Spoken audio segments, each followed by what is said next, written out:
Polonia, un país con 38 millones de habitantes, capital Varsovia, un país de tamaño medio en Europa en cuanto a su población, un país también considerable como país mediano, ubicado en el este de Europa, pero con una característica particular precisamente por su geografía.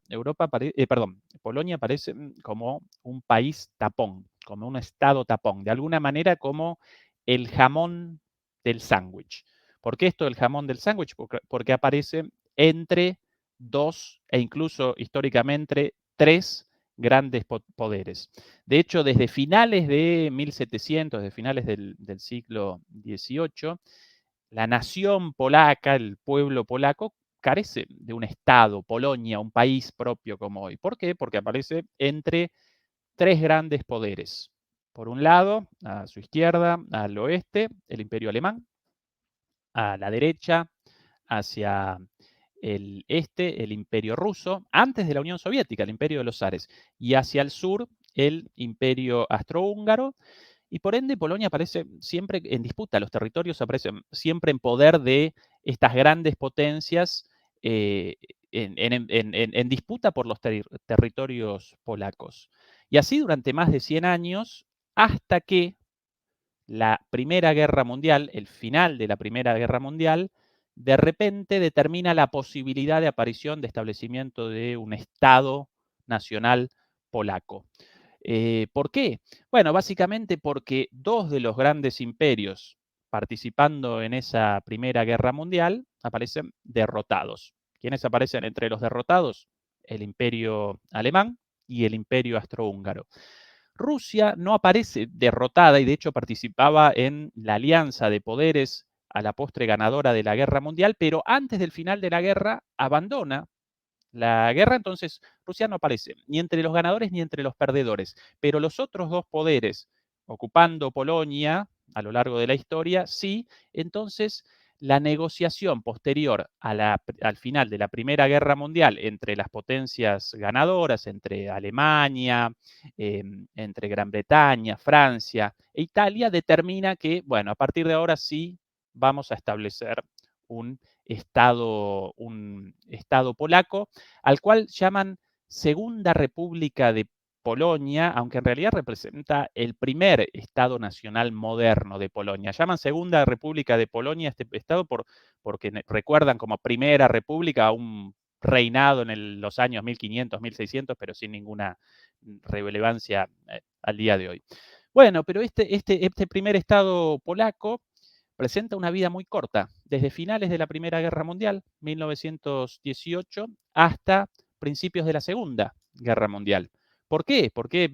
¿Cuánto? ¿20 años? ¿21 años? Bueno, precisamente porque las potencias a su alrededor, Alemania, en ese entonces comandada por Hitler, y la Unión Soviética, ya no Rusia, no la Rusia zarista, sino el Imperio Ruso zarista, sino la Unión Soviética comandado por Stalin. Bueno, para finales de la década del 30, antes del inicio de la Segunda Guerra Mundial, ya restablecen su poder y entonces determinan en un pacto entre ambos llamado, bueno, pacto Molotov-Ribbentrop. Esto de Molotov, lo de las bombas Molotov, los cócteles Molotov, en realidad desciende de este ministro de Exteriores si no recuerdo mal, ministro de Exteriores de la Unión Soviética llamado Molotov, precisamente el del nombre de este pacto.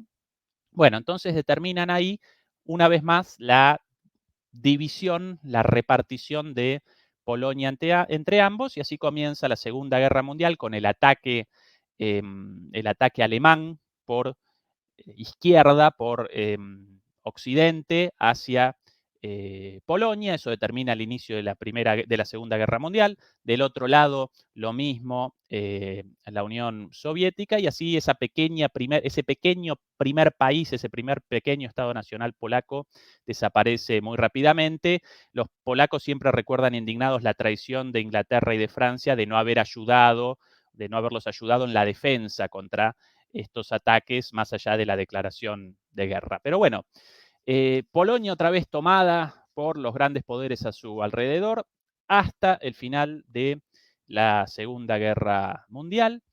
Y ahí comienza otra vez una negociación entre los ganadores de la conflagración mundial en la conferencia de Yalta, ya famosa, entre, por un lado, Stalin, el líder de la Unión Soviética, y por el otro lado, Roosevelt, como lo llaman en inglés al presidente de Estados Unidos, y Churchill, en representación de Estados Unidos y de Gran Bretaña. Bueno, Polonia ya en ese entonces aparecía tomado por el Ejército Rojo, con lo cual Stalin determina que no va a abandonar de ningún lado momento Polonia, pero genera un compromiso con los otros dos. Bueno, Polonia va a aparecer del lado soviético, pero va a representar un Estado, un país independiente, ¿sí? No va a aparecer como una república soviética, como por ejemplo Ucrania en ese momento, o Bielorrusia o Georgia, sino un país independiente. Y eso genera por segunda vez la posibilidad de el renacimiento de Polonia, lo que llaman República Popular de Polonia, desde bueno, el final de la Segunda Guerra hasta el 89, ¿sí? Con la caída del muro de Berlín, el colapso del bloque soviético, y ahí comienza la historia actual de Polonia, comienza lo que ellos llaman la Tercera República de Polonia, lo cual ya simbólicamente representa un golpe o un intento de desaparición de los 40, 50 años de existencia de Polonia como dentro de el bloque soviético. Lo llaman Tercera República, recordando o de alguna manera generando un vínculo con la segunda, y de hecho simbólicamente el primer presidente de esta Polonia democrática, ¿sí? Ahora capitalista, Lech Walesa, un líder sindical. Bueno, él recepciona el mando de Polonia de manos de el presidente en el exilio de Polonia. ¿Por qué? Porque una vez terminada la Segunda República Polaca y desaparecido e iniciado la Polonia soviética, la Polonia la República Popular, bueno, los liberales polacos establecen un gobierno en el exilio, una especie de Guaidó, en París sin ninguna representación de nada, pero para generar de alguna manera una continuidad histórica en el 89, 90, si no recuerdo mal, un poquito después de la caída del muro, con la ascensión el ascenso del primer presidente de esta tercera república polaca, ¿quién realiza la entrega de mando? Este burócrata, este presidente en el exilio realiza la entrega de mando. Pero bueno, y ahí comienza la historia moderna de Polonia y de alguna forma Polonia, interesantemente para mí, representa un antecedente del trampismo, así de loco. ¿Por qué? Porque primero comienza gobernada por gobiernos liberales, desde el 89 hasta 2015, ¿sí? Y estos gobiernos liberales, los cuales debían responder por la promesa de democracia, bienestar económico, consumo, todas las fantasías vendidas por el occidente capitalista a los ciudadanos de las repúblicas soviéticas y naturalmente nunca cumplidas. Así comienza en Polonia desde el inicio una división entre una Polonia A y una Polonia B. Una Polonia A rica, en auge económico, ligada a las grandes ciudades, ligada a la población joven, y otra Polonia más al este, pobre, en decadencia económica, ligada más a las ciudades de tamaño medio, ligadas al campo y a población de mayor edad, población vieja. Claro, siempre que esta Polonia más o menos representaba una parte importante de la sociedad polaca en su conjunto, bueno, hasta 2015 ningún problema, pero cada vez más esa Polonia A va desapareciendo, ¿no? Cada vez presenta un tamaño menor frente a esta Polonia B, y como siempre, cuando los capitalismos neoliberales, las economías neoliberales aparecen en crisis y las izquierdas no pueden generar un proyecto político alternativo para la superación de esto, desde una perspectiva de mayor igualdad, desde una perspectiva de distribución de la riqueza, de democratización del poder, etcétera, etcétera, la izquierda parecía vedada y con el recuerdo del comunismo. Entonces imposible eso. Bueno, en esa situación de crisis del neoliberalismo en Polonia, ¿quién capitaliza esto? Igual que en Estados Unidos, la extrema derecha.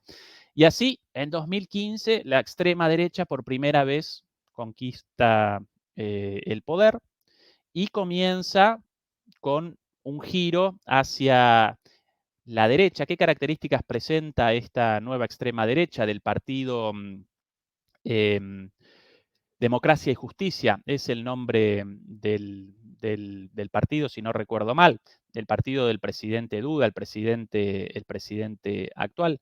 Bueno, está caracterizado primero por un anticomunismo furioso, pero ahí aparece una característica en común con los liberales anteriores, con los liberales de los primeros 15 años de gobierno, también anticomunistas. Están caracterizados por un sentimiento abiertamente antirruso, ¿sí? Una enemistad enorme con Rusia. Están caracterizados también por un ultracatolicismo, un conservadurismo extremo. Eh, Al principio parecen enfrentados con la Unión Europea, porque la Unión Europea representaba hasta hace poquito al neoliberalismo, y entonces los gobiernos de extrema derecha en Polonia parecían fuertemente enfrentados. Ahora, con el giro hacia la derecha guerrerista de Europa, ahora parecen como mejores amigos, y de hecho la extrema derecha de Polonia determina el discurso de la Unión Europea, pero bueno, inicialmente estas las características de estos gobiernos.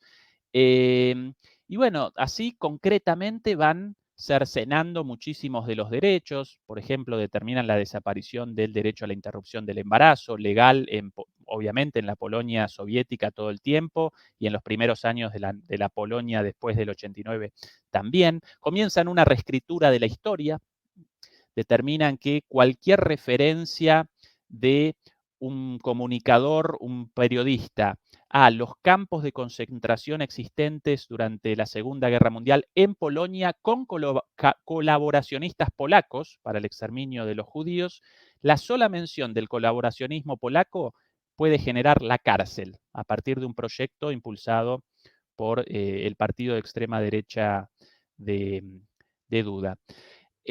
Bueno, ese es el giro, y una vez más, este giro hacia la extrema derecha, desde un neoliberalismo fallido hacia la extrema derecha, responde a la crisis de ese neoliberalismo, la marginación económica, política y cultural de una parte cada vez más grande de la población, la falta de salidas por izquierda, de salidas tendientes a más democracia, a más igualdad, a más crecimiento para todos y todas.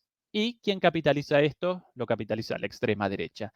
Y así, y acá redondeo muy rápido aproximación a Polonia, así presenciamos situaciones patéticas como la del otro día, Jesús, de el avión transportando a la selección de polaca, escoltado por aviones caza F-16, y bueno, naturalmente esto presentado como eh, una especie de medida de seguridad, pero completamente propagandística del gobierno de extrema derecha frente a la amenaza rusa. Ahí los aviones F-16 y esa la cola o el ala de del avión de la selección polaca con Lewandowski, su capitán, y compañía. Así que bastante interesante la historia de Polonia, como jamón del sándwich entre grandes poderes. Después con su paso por la historia soviética, borrado de un plumazo, primero por los liberales y después por los ultra, la extrema derecha, y un proceso muy parecido a lo sucedido en Estados Unidos con el ascenso de Trump, pero en coordenadas del este de Europa, ¿no? Y uno pensaría que a veces los racistas únicamente son los gobiernos, pero te das cuenta que luego el discurso gubernamental y los medios de comunicación sí permean hacia abajo. Mira, ahora que estabas comentando del racismo, pues, de los polacos, yo recuerdo esta nota de hace algunos años. Marinos mexicanos llegaron a Polonia por este protocolo que hay, por el mar Báltico. Tú sabes que los países luego tenemos estas colaboraciones protocolarias entre los gabinetes, los ministerios de defensa, ministerios de marina, ¿no? De los diferentes países. Y en uno de esos, un buque mexicano famosísimo acá llamado Cuauhtémoc, llegaron a una gira por el mar Báltico, llegaron a una playa municipal que se llamaba Gdynia en Polonia, y de pronto unos hooligans, gente racista de la playa, rubia, blanca, de ojos azules, llegaron a agredir a los marineros que estaban relajados, se quitaron sus uniformes, obviamente estaban, pues como va uno a la playa con short, sin camisa, estaban bañándose en la playa, descansando, y por ser morenos, de tez morena, los agredieron. Acá está, mira, fue en agosto del año 2013. La nota, ¿no? Hooligans golpean a marinos mexicanos en Polonia. Ya después no supieron en la que se metieron esos tipos, pero les gritaban mestizos, negros, etcétera, etcétera, cuando los estaban golpeando. Entonces imagínate tú que luego la gente dice, no, bueno, la sociedad en general no es racista, los racistas son los gobiernos, pero el